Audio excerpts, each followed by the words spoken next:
عموماً ہمارے ہاں نیکی کا تصور جو ہے وہ چند ایک رسومات پہ چلنے کا نام ہوتا ہے، اس لیے قرآن حکیم نے اس مت کو توڑتے ہوئے جو چیزیں لوگ اوور لک کرتے تھے انہیں بنیادی حیثیت دی ہے،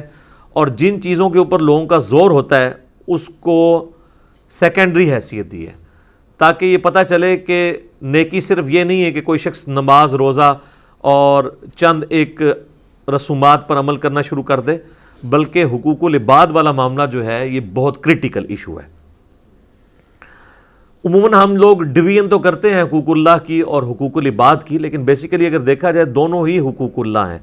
کیونکہ حقوق العباد کی ترغیب بھی ہمیں اللہ ہی نے دلائی ہے۔ لیکن یہ جو تفریق کی جاتی ہے کسی حد تک درست ہے، اس کی وجہ یہ ہے کہ قرآن و سنت میں جو محکم دلائل ہیں وہ اس کے اوپر شاہد ہیں کہ اللہ تبارک و تعالیٰ اپنے حقوق کے معاملے میں تو خود ڈیسیژن لے گا، لیکن جو حقوق العباد کا معاملہ ہے وہ بندوں ہی نے معاف کرنا ہوگا، اس لیے ان کا ایشو ذرا کرٹیکل ہو جاتا ہے۔ اس میں مشہور زمانہ ایک حدیث ہے صحیح مسلم کے اندر، اللہ کے محبوب صلی اللہ علیہ وآلہ وسلم نے فرمایا، جانتے ہو مفلس کون ہے؟ تو صحابہ نے عرض کی کہ ہم تو مفلس اسی کو سمجھتے ہیں جس کے پاس دنیا کا مال و متاع نہ ہو، دولت نہ ہو۔ تو آپ صلی اللہ علیہ وآلہ وسلم نے فرمایا کہ میری امت کا مفلس یعنی غریب شخص وہ ہے کہ جو قیامت والے دن اس حال میں آیا کہ اس کے نامہ اعمال میں ڈھیروں نیکیاں تھیں،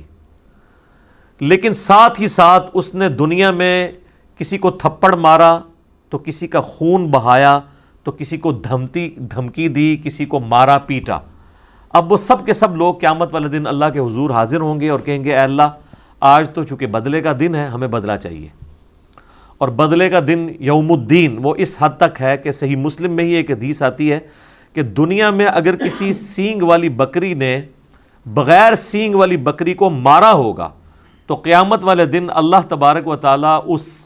بغیر سینگ والی بکری کو سینگ دے گا اور سینگ والے کے سینگ ختم کر دے گا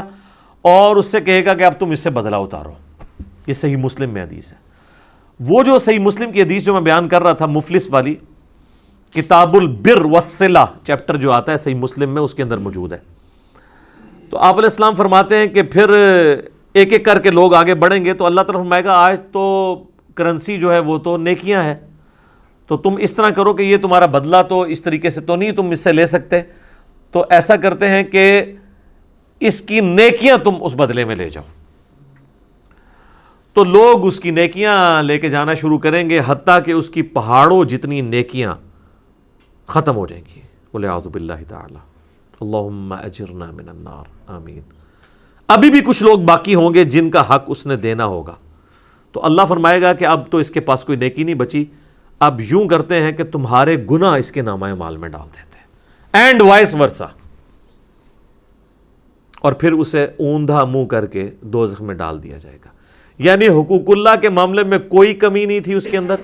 ڈھیروں نیکیاں تھیں، لیکن حقوق العباد کے معاملے میں اس نے کمزوری دکھائی، اس کی وجہ سے اس کا بیڑا غرق ہو گیا۔ اسی لیے آپ دیکھیں کہ سورہ نساء کے اندر اللہ تعالیٰ فرماتا ہے جو لوگ یتیموں کا مال ناحق ہڑپ کر رہے ہیں وہ اپنے پیٹوں میں دوزخ کی آگ بھر رہے ہیں۔ دنیا میں اس آگ کا پتہ نہیں چلے گا، دنیا میں تو چونکہ فزیکل لاز ایکٹیو ہیں، اگر آپ اپنی زبان کے اوپر انگارہ رکھیں تو جل جائے گی، حرام کا مال زبان پر رکھیں تو نہیں جلے گی، بلکہ لوگ تو کہتے ہیں حرام کھانے کا زیادہ ہی مزہ آتا ہے۔ لیکن آخرت کی زندگی کے اندر دنیا میں جس نے حرام اپنے پیٹ میں ڈالا ہوگا وہ اللہ تعالیٰ اسے حکم دے گا وہ آگ بن جائے گی، بلکہ بخاری مسلم میں تو آتا ہے کہ وہ خوفناک قسم کے اژدہا اور سانپ کی شکل اختیار کر لیں گے، اسی کا مال و دولت جو حرام طریقے سے اس نے کمایا ہوگا یا حلال طریقے سے کمایا لیکن اس کی زکوٰۃ ادا نہیں کی۔